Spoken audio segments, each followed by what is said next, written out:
welcome back to the Boropolis podcast. As usual, I am joined with Nathan, and we are here this week to spread positivity, festive joy, and just talk about Middlesbrough being back.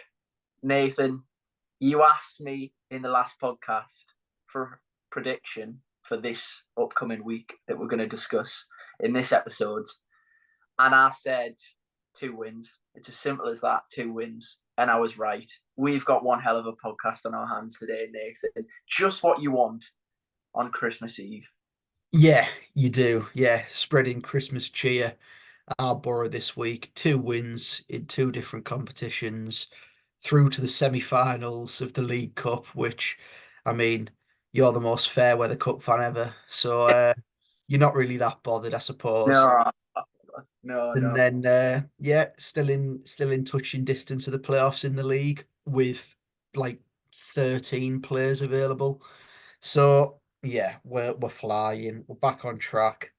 3 wins in a week. It's all well and good, and yeah, we get a chill out this Christmas with our team flying high once again. Yeah, well, I mean, as I said, we've got plenty to talk about, so we might as well just jump straight in. Port Vale on Tuesday night.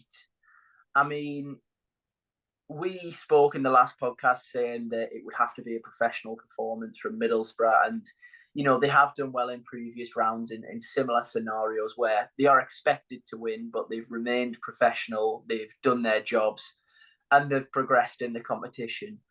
And even though Port Vale, I saw some social media posts in the build-up to the game, a lot of Port Vale fans were saying, it's one of the biggest games in the club's history. Let's really shock the world. Let's cause an upset. And actually, Middlesbrough just remained completely professional and dispatched of them pretty easily in the end. Yeah, they did. I was in attendance on Tuesday night, and you sort of go in there thinking that that could happen, knowing Borough as well, the whole typical Borough sort of way of thinking. Obviously, going there, playing lower league opposition, and with a really big opportunity for us to go into the semi-finals of a major cup competition. And the boys just turned up and did a very professional job and pretty much won the game in the first half an hour, going 2 goals up. Packed out the away end at Port Vale despite a torrid trip down on the M62. Yeah, what a horrible road that is. And yeah, 3,000 odd Borough fans down there. Johnny Howson. I don't know what it is, but whenever he scores, it just gives me a warm feeling inside. I just love him so much. Um, and seeing him wheel away, celebrating that goal, albeit a bit deflected. But look, it set us on our way, and it was a very comfortable evening. 2-0 up at half time. Rodgers with a great finish. Top goal scorer in the cup competition. Um, yeah, he is really the Ballon d'Or contender for the Carabao Cup, isn't he? Um, but look, yeah, we pretty much won the game in the first half, really. Um, Connor Ripley in the second enjoyed a little bit of stick in front of the Borough fans for his pre-match chat. But yeah, a very, very comfortable evening for Borough, which was pretty much signed, sealed, and delivered into the next round by the first half performance. Yeah, absolutely. And, you know, it was quite ironic when full time went, and obviously Middlesbrough added another goal in the second half. The big Christmas tree, getting on the score sheet, a clever finish actually. Um, Potentially pick of the goals, even though Morgan Rogers' finish was very aesthetically pleasing. The fact that Ripley just sort of watched it go by him. But in all seriousness, it was quite ironic that the major talking points really after the game were sort of not actually the performance and more so the mounting injury crisis. I mean, I think at full time, before we'd heard from Michael Carrick, there was a list of 14 players going into this weekend's game that were either definitely out of the game or in major doubt. Obviously, in the end, some of those players quickly recovered, and we didn't have to put the tea lady up front yesterday. But I mean, it was quite something when Jones, who'd had a tight hamstring, come on for 20 minutes and had to go back off. Vandenberg, of course, missed the game with a slight knock on his back. Latif also felt his hamstring. Crooks, I think it was either his quad or his hamstring as well that he clutched in the second half and looked like he did go off. And then I'm probably missing someone. But of course, Morgan Rogers got absolutely flattered and hobbled off the pitch. And despite Middlesbrough fans being in fine voice, some excellent new chants, which I'm sure you may have heard yesterday at the match if you were in attendance. Nathan, you can talk about some of them if you wish. Everyone was sort of thinking, well, great, we're through to the semi-finals, but we might not have a team to field for the semi-finals. Yeah, it was a funny old evening. Obviously, you're very sort of pleased that we got through the game, but seeing nearly half the squad hobble off the pitch as it's going on, you're sort of fearing the worst. I think a few were probably just taken off as precautions. Jones and Crooks, probably those two, because Jones started yesterday, and obviously Crooks was fit enough to make the bench yesterday and then came on. So those two probably just precautions, probably felt a little bit of a niggle and thought better of it to just come off. And Rogers as well, I think that was just more of a contact injury. I think a lad just flew into him. And it was probably just best to rest him anyway at 3-0, and the game was already won. So yeah, a strange evening in a sense of you're very happy that we won the game, but sort of coming out the ground and thinking about the injuries that were mounting up, you're thinking, well, what's our predicted 11 going to be for the weekend? Obviously, Calcav came on off the bench on Tuesday night, and you thought, well, he's currently our only fit striker, so it could have been him in the side. Obviously, Dieng didn't make the squad for Tuesday, which he probably wouldn't have anyway because it's a cup game. But yeah, you were sort of fearing the worst on that front as well with Glover, and then the possibility of Glover having a go to play for Australia in the Asia Cup, which we'll get on to. But yeah, pleased that we got through the game, mainly got away without being part of a cup upset story, and walking out the ground at full time. You're looking at the teams that are sort of going on into the next round as well. And you're seeing Newcastle 1-0 up away at Stamford Bridge, and you're thinking, yeah, it's nailed on, written in the stars that we're getting them. I rang you, didn't I? And we sort of He were did. happy that we'd been through, but both a little bit at the same time, like, well, it's nailed on that we're getting them over two legs. And then as I put the phone down to you, the crowd walking back to the buses just erupted. Mudryk has scored, and Newcastle go to penalties. Me and you back on the phone, screaming down the phone, and yeah, it made for an even better night watching the penalties of that game on the bus on the way home, and seeing them just throw it away and having another year without a trophy. Well, yeah, I mean, someone in the Northeast got to try and win some competitions because, I mean, no one else is seemingly able to. So, yeah, even if it's not a derby in the eyes of some of these sets of support as well, we're representing that part of the country when we eventually go on and win the competition, Nathan. No, in all seriousness, I think one major bonus, as well as the fact that we progressed, was the fact that we didn't have to put ourselves through penalties. We left Newcastle to give us a good old laugh on the evening.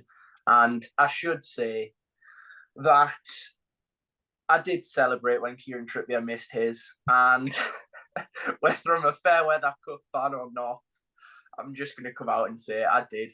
I celebrated it like a goal, and you can send whatever abuse you may want towards me. I'll happily take it on the chin. But yeah, I think I rang you just as he missed. Actually, probably should have waited until they'd definitely been dumped out. But yeah, I couldn't really continue excitement, to be honest, because I wasn't even sure if you were watching it on the bus or not. But yeah, a very good night's work for Middlesbrough, and obviously seeing the other results.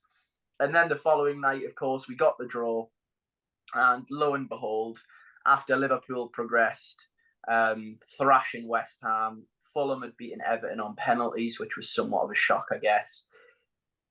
I mean, it was always going to happen. Liverpool and Chelsea managed to avoid each other. I don't know how that happened. But yeah, it did mean that, of course, we will now play Chelsea over 2 legs. We will play the first leg at home, Nathan. There's been a little bit of a debate that I've seen, and I'm not quite sure which side of the fence I sit on with it, as to whether that's a good or a bad thing. I think there's definitely arguments for both. But just a quick reaction. Obviously, we'll go more in depth on what Chelsea are going to offer across 2 legs closer to the semi-finals. But just a quick reaction to the draw and your thoughts on the fact that we will play them at the Riverside first rather than having a return leg at home. In terms of playing at home first, I think that if this was the playoffs and it was 2 evenly matched sides where I think that we actually had a chance, I'd probably pay more attention to it. But seeing as though that I think that we'll probably get beat over both legs anyway, I couldn't really care less, if I'm honest. I think that we're in a situation where it is very much win-win, really. If we get knocked out, we're expected to, and if we win, we're in a major cup final. So yeah, it's one for me where I don't really care. I think that we've done really well to get where we are. In previous years, we'd probably been knocked out by Huddersfield in the first round, especially after going down there in the first 5 minutes. Um, but look, we're in a semi-final, so bring it on.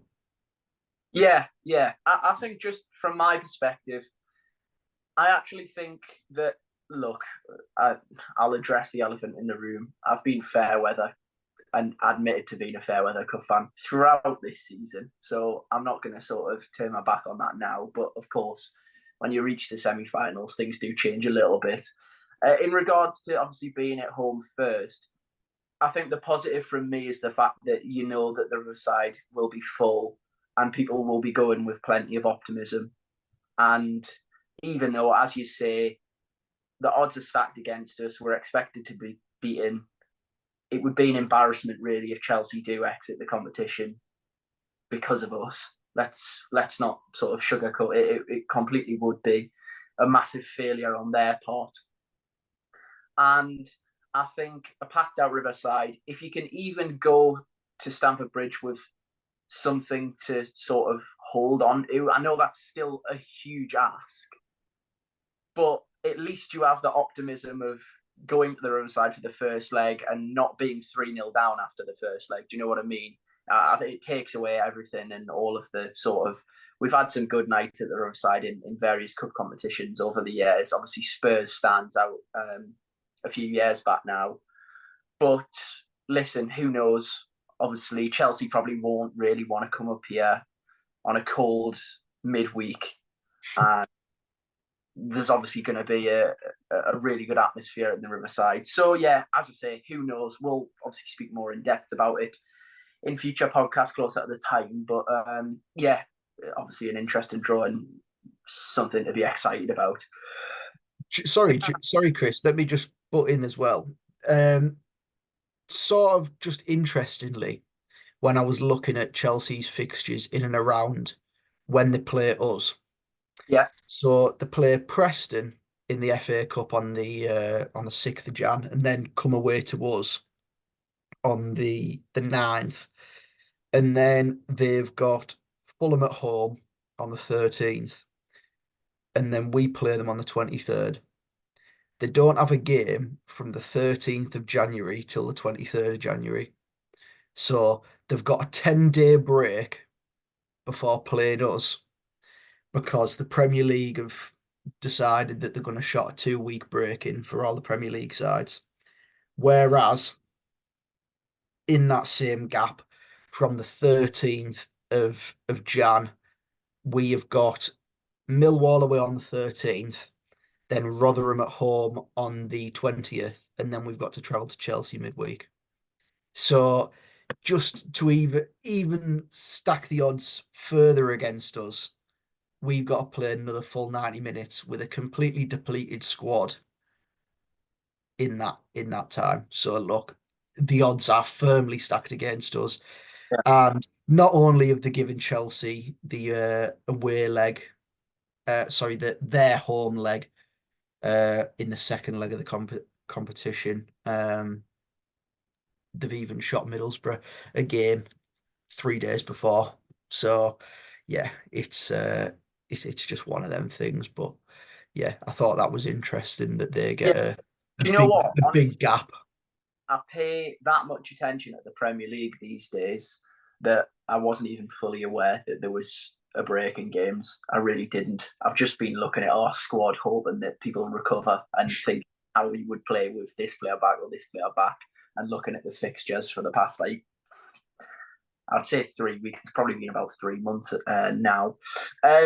On the topic of the squad, people coming back from injuries, people that may not be available in the future.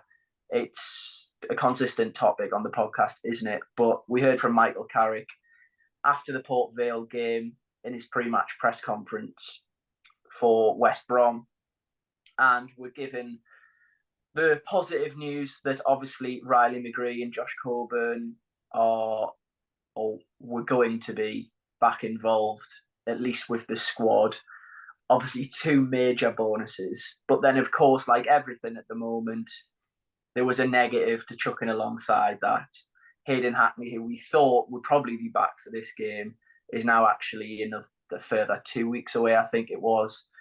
So, yeah, I mean, just the way things go at the moment, there was always going to have to be some sort of negative, despite there being some positives. And then, of course, not even injury related, we then found out on Thursday or Friday night. I'm sort of losing. It's getting to that stage of the year where you lose track of the days, to be honest. But one of the last 2 nights of the week, going into the weekend's game, we of course found out as well that Sammy Silvera and Riley McGree are both in Australia's Asia Cup squad. They interestingly assemble on the 1st of Jan. And listen, I can't pretend that I'm fully aware of Australia's sort of expectations in this cup. But if they do go far in the competition, there is a possibility that the pair of them, miss up to 9 games. And at this stage of the season, especially given Riley McGree has only just come back from a 3-month injury layoff, is a real kick in the you-know-wheres. And yeah, I mean, when you've got an injury list like we do at the moment, it's just another problem after another problem. I guess the silver lining from that was the fact that Tom Glover wasn't called up to the squad. And that means that when Seny Dieng inevitably does get called up for the Africa Cup of Nations, we are going to be left with a goalkeeper who has shown in the cup this season he's, more than capable of deputising. Yeah, one step forward, 2 steps back. Um, like McGree, you hear, oh yeah, Riley McGree's back. Yeah, for 3 games, and then he's possibly gone for 9. It's just like absolutely outrageous.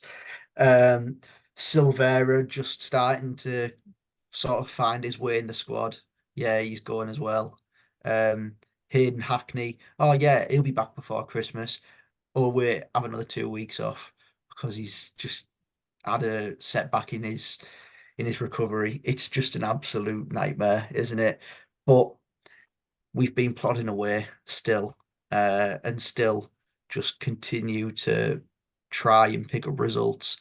Everything has been stacked against us recently, and we've still been plodding away, and we still find ourselves in and around the pack in the championship playoff race. So yeah, we're just fighting tooth and nail to cling on to the pack.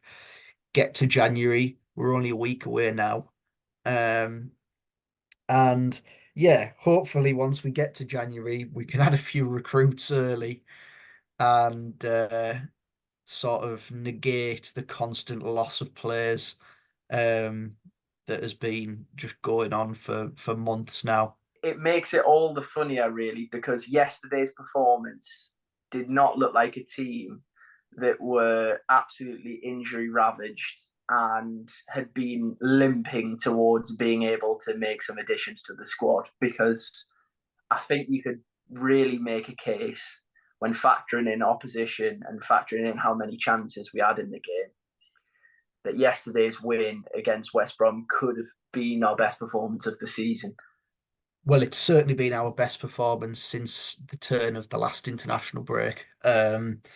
When these injuries have started to creep in a little bit further. Yeah, we were fantastic yesterday against a side that last week, as we were going through the league table and sort of categorizing teams, we said that they were probably in a category of their own, in the sort of third best category, that would set them fifth in the table and just ahead of this chasing pack. They're firmly in it after yesterday. They were nothing special or anything to be feared at all, based on what I saw yesterday. We spoke about Corberan's sides being defensively good. They weren't. They weren't anything good yesterday. It should have been 3 or 4, really. Do you know Um, what?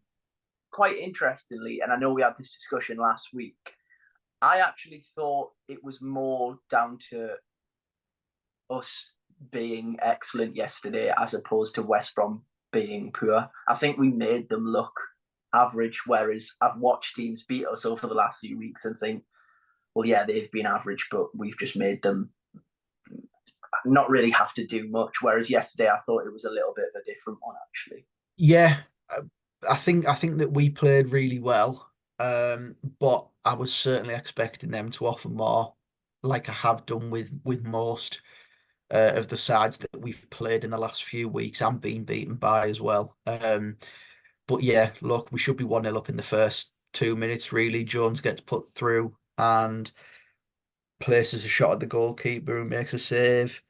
Then again, he gets put through once again. Kipre should be sent off. The referee's had an absolute nightmare. He should be sent off. He's last man. Jones is going through on goal. It's a definite sending off, and the referee's absolutely bottled it. He took an age to make a decision as well, when really it should just be clear as day.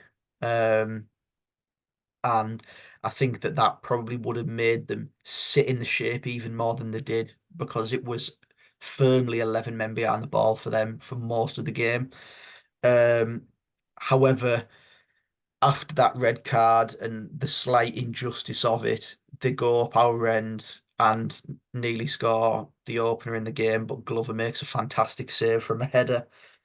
Um, I think if they go 1-0 up, it probably makes it a lot tougher for us, especially because, as mentioned, they decided to sit with 11 men behind the ball for most of the game.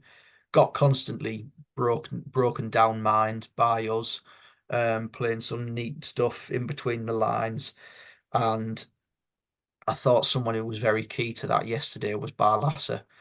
He hasn't played well since coming into the side, really. But yesterday he was top notch, playing incisive passes through the lines. And I understand that people will say, well, he tries to do that every week and sometimes it just doesn't come off.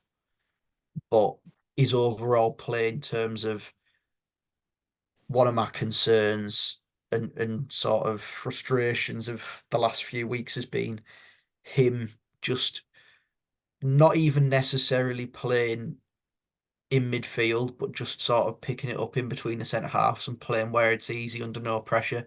Whereas yesterday he was picking it up where there was bodies in and around him, but he was quick enough to be able to get it and move it on very quickly, with incisive passes down the side.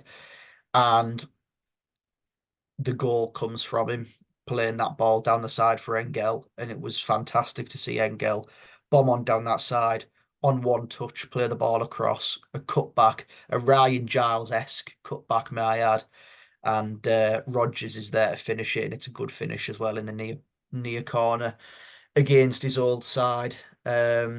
So yeah, really pleasing to go into the break 1-0 up. I thought that the first goal in the game would be big, um, because we'd have probably had to throw a couple more bodies forward to try and get a leveler.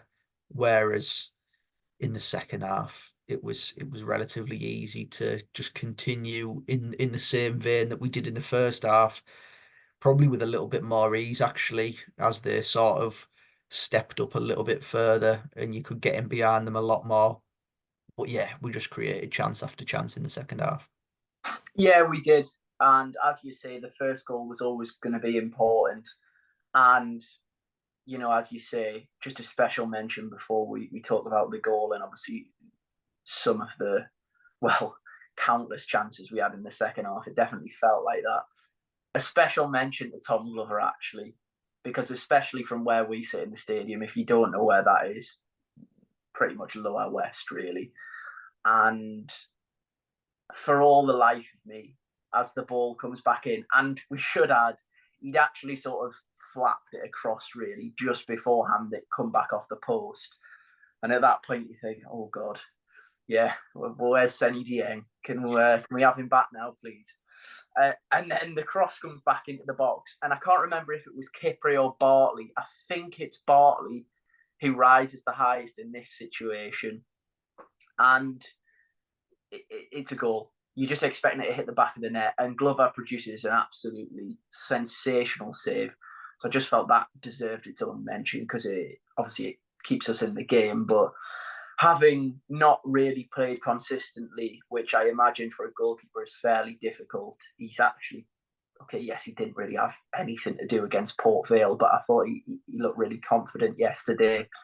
Yes, probably not as relaxed and useful on the ball as Senny Dieng, but still, when he could, tried to play out. When he felt under pressure a little bit, probably was a little bit more no nonsense and would just clip it, which I'm not necessarily against. But yeah, special mention to him. And of course, special mentions again for the man that you've just said, Dan Barlaser. I think by far and away his best performance in a Middlesbrough shirt yesterday. Did everything that the Rotherham fans told us that he was capable of, and we haven't really seen it.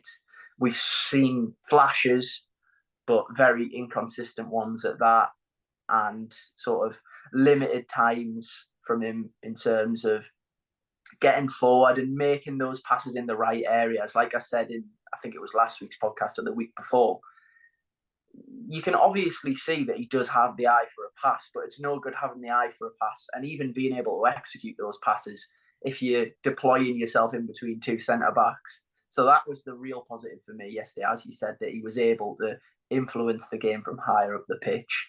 And then, of course, the goal scorer as well, Morgan Rodgers, who I think now is making a real case to be a starter week in, week out. The Carabao Cup has served him so well this year in terms of being able to showcase exactly what he is capable of and what he's about. And I think now, or at least yesterday and over the past few games, of course, he had an impact in the Swansea game, albeit he sort of just touched the ball in Silvera, put it in the back of the net. But then after, of course, scoring midweek against Port Vale, he then backed up his performances with a goal yesterday and a real standout performance again from him. Someone that we've probably lacked a little bit at times this season. I know obviously Matt Crooks is a very different player, but a lot of the criticism that he sometimes gets is the fact that he slows things down. Morgan Rogers is quite the opposite. He's a really willing runner. He is probably standout attribute for me is how he carries the ball. He can get you up the pitch 10, 20, 30 yards at times sometimes and just waltz past people with ease. And yeah, it's interesting because at the start of the season, there was little flashes that you've seen from Morgan Rogers whilst playing as a number 9, which just seems crazy now. And you thought there's definitely a player there, but I think we're finally starting to see that on a more consistent basis now. And I don't think even, with the likes of Riley McGree, Sam Greenwood, Isaiah Jones, all available at Middlesbrough at the moment, I think Rodgers, on current form, would probably get at least one of those positions behind the striker, the way things are going at the moment. Yeah, you'd like to think so. A goal. I think he got an assist as well on oh, he did on Tuesday night for Crooks. So a goal and assist on Tuesday night, goal yesterday. Should have had an assist yesterday for Greenwood's effort that he blazed over the bar. But And yeah, Isaiah Jones. and Jones, did he play that ball down the side for him? Yeah, when Jones wasn't really sure if he should try and cut it across or have a shot, and in the end, he sort of done a mixture of both. Yeah, and then also there was another one. Jones played sort of a very incisive pass into the box, and Rogers sort of. I didn't even know if he got a touch on it actually, but Palmer flicked it onto the On, post. he did get a touch on it, yeah. Yeah, so yeah, he could have had a couple of goal contributions to his overall one for the season yesterday, but yeah, again, yesterday top class. Gets the goal and wins us the game, and he gets serenaded with his Christmas chant. Does Morgan Rogers? So yeah, very pleased for him. I sort of feel a bit of an affiliation with him selfishly because of my Lincoln connection and sort of knowing him from playing there all those years ago. So wanting him to do well, especially at us. And yeah, it looks like he's sort of been enthused with confidence in the last few games, particularly because of his run outs in the cup. So yeah, credit to him for sort of learning the way that we play, learning where he needs to be and what he needs to do to fit into this side. And now he's contributing goals and assists, which is it's massive for us. In the absence of McGree over the last couple of months, Jones in the last couple of weeks, and yeah, in the absence of proper centre forwards, who yesterday, look, we had Sammy Silvera deputising as a centre forward, a number 9 for us yesterday, and in the second half of the cup game as well. So, do you want to know what? Shout out to him because he ran his socks off yesterday, just trying to press as hard as he could, and it must be strange for him, being a winger playing up front, not having the physical attributes of a Josh Coburn to deal with Bartley and Kipre, two big, massive sausages at the back who just head the ball. So, yeah, a strange one from yesterday, but yeah, shout out to Sammy Silvera because I thought he did a pretty good job of just harrying things up a little bit. Yeah, it was an interesting forward line yesterday because I think at different parts of the game, probably Rogers, Greenwood, Silvera, and Jones at one time or another all sort of led the line for a few minutes. It was very interchangeable, and it was actually quite enjoyable to watch some of the quick passing and movement in and around the box. Obviously, having players like those, yeah, it was a different forward line and sort of almost patched together, but it actually worked relatively well. And it'll be interesting to see if Michael Carrick sort of sticks with that forward line, given that Josh Coburn's available to him again, or if he goes for Matt Crooks up top potentially. We've obviously seen that in the past. But yeah, just in general, a very good performance. Lots and lots and lots of chances. I think 1-0 absolutely flattered West Brom. And in fairness to Corberan, whatever you make of him and his antics on the touchline, in his post-match press conference, said yesterday that Middlesbrough were deserved winners. Couldn't give more credit to Michael Carrick and the way that we played. So, you know what, Carlos, you're all right, I suppose. He is, but he's a busy bastard, though, isn't he? Well, yeah, he is. But I mean, I think it's one of them where if he's not your manager, you think, God, will you sit down in your technical area? But if he is your manager, I feel like you'd love it. So Possibly, yeah. I think on the whole, in the nicest way possible, I can't get away with managers like him and ones with the backroom staff jumping all over the place when they score goals and all sorts. And it all stems from Nuno a few years ago with his at Wolves. yeah, it's Unbearable. However, I don't know if you noticed or yeah. if you I knew know, exactly. I know. Damia, Yeah, yeah. I said that. Do you know what? It was actually quite funny. I turned to my dad and went, "Do you remember who that is?" He went, "I haven't got a clue." I was like, "He played for us, you know." He's like, "Yeah, yeah, he played I don't know, 2 or 3 games, done his ACL, and then was never to be seen again." And he's do you like, want to "Oh, know what? I remember him." And do you know what? In his couple of games before the injury, he'd actually looked fairly solid. He did. I was going to say, do you want to know what? He looked like a pretty good player for us. And yeah, maybe if we had Damir at right back instead of Dean Whitehead in the playoff final, we might have been all right down that right side. But oh Yeah, let's well. Nathan. We don't want to bring the mood yes, so obviously festive fixtures they come round fast, don't they? Um, there's been Boxing Day football on. You see, this is what I mean. It's that time of day. It hasn't even been Christmas yet, and I already think it's Boxing Day. There's been Christmas Eve football today, which seems really strange. Obviously, we have Christmas Day to get out of the way, and then the important stuff starts again, and we get Boxing Day football in that really weird period where there's just football matches on it this time, that time, and every other time during the day. Um, Obviously, we'll be recording the podcast before the Coventry game, but before we obviously do play Coventry on New Year's Day, we have trips to both Rotherham and Huddersfield. Now, I don't want to sort of group both into the same category, but two close-ish away games, both Yorkshire clubs, both struggling, I think it would be fair to say. Like I said last week, I'm not making any predictions or any rash sort of statements, but it definitely looks like a good opportunity for Middlesbrough to build on what was a very good week last week with potentially two, I don't want to say favourable away games. Is that okay? Or are you going to sort of do your dinger and say that I've cursed us now? Well, as you've just ran through there, Chris, both close-ish, both Yorkshire, both struggling, both grounds that we got beat at last year with our best team in years. Yeah, Uh, that's very true, actually.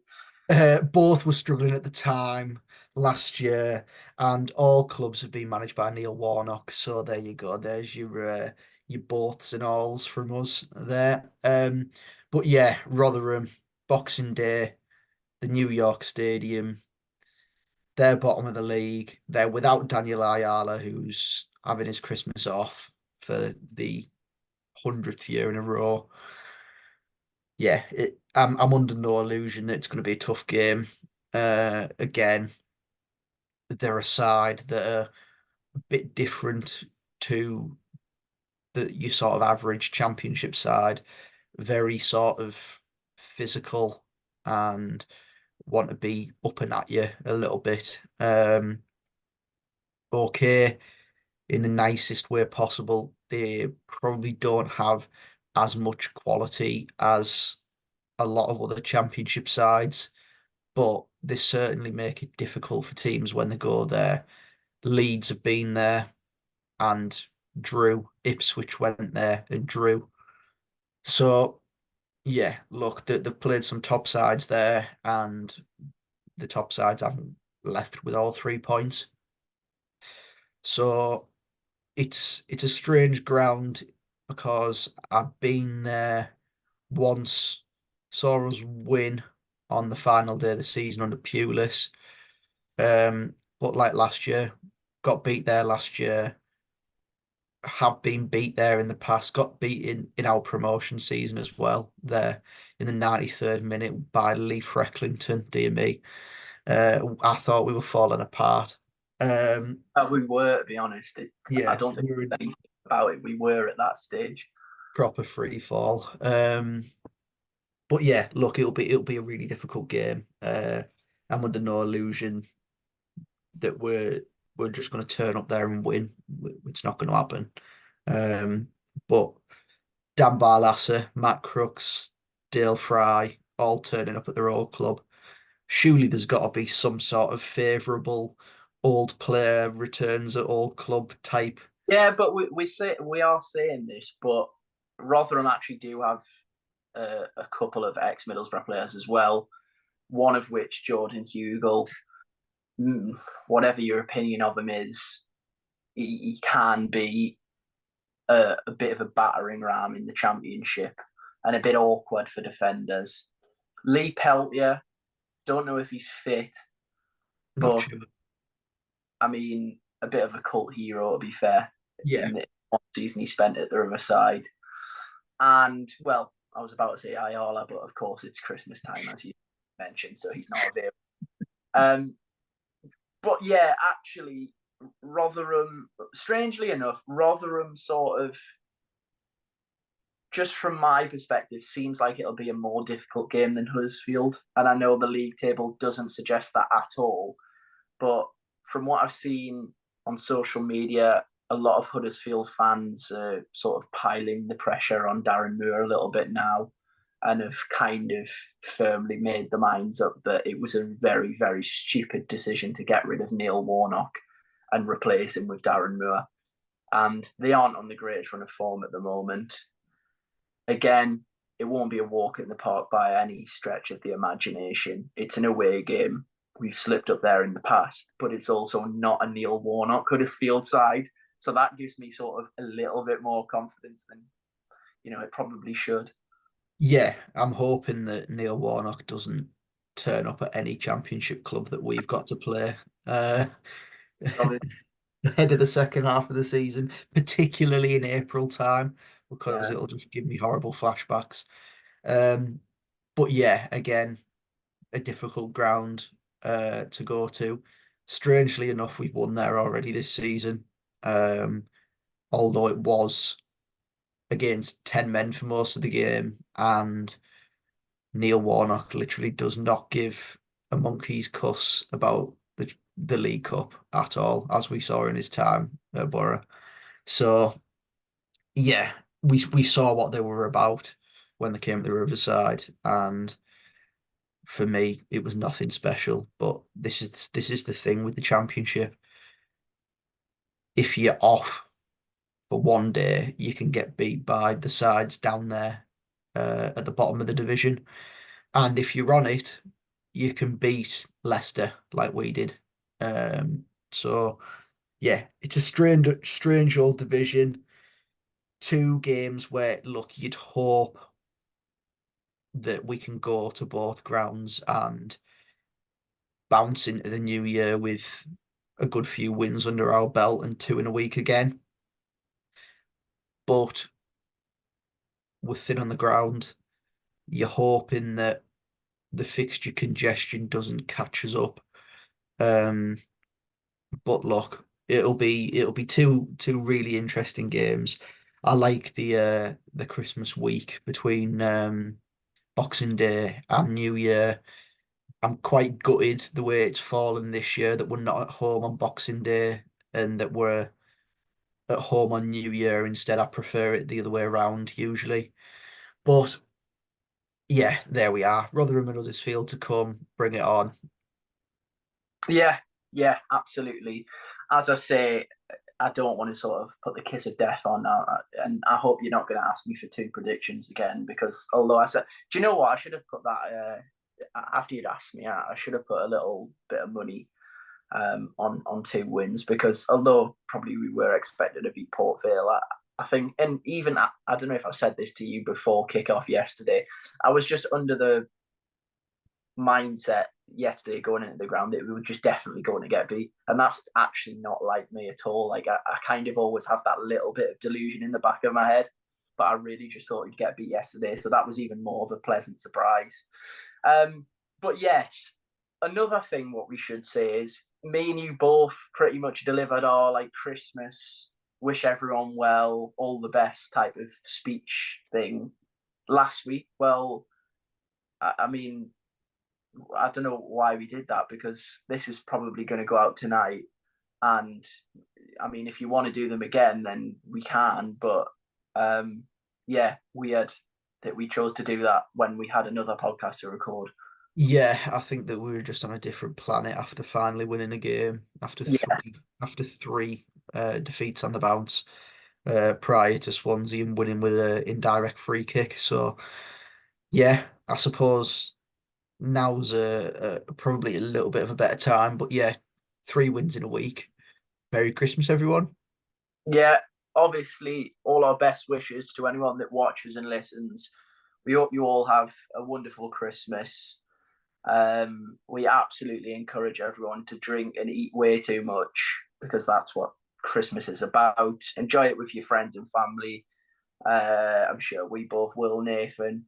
And as I've mentioned earlier, we will be back before the new year, probably, to preview even more games, because there's just so many coming up at once. But yes, we'll stop waffling now. I might go and get a beer and crack open a tube of Pringles or something, because it's, Christmas Eve, isn't it? Why not? And yeah, unless there's anything else you want to add, Nathan, I think that's us for this week. No, just yeah, hope everyone has a good Christmas and hopefully in a week's time when we reconvene, Borough have won 2 away games in Yorkshire and are in the playoff places going into the new year. Yeah, that would be perfect, wouldn't it? It really would. Well, yes, we all hope Nathan's statement comes true. That would be a wonderful gift going into the new year. If this hasn't been a good enough gift for you, then I do apologise, but we are recording on Christmas Eve, so please give us a thumbs up and subscribe as a Christmas gift, and we would massively appreciate that. And of course, if you're listening on audio platforms, please do leave us a review and subscribe to our feed on whichever audio platform you use. And as always, thank you ever so much for watching and listening. And that has been your Christmas edition of the Boropolis podcast.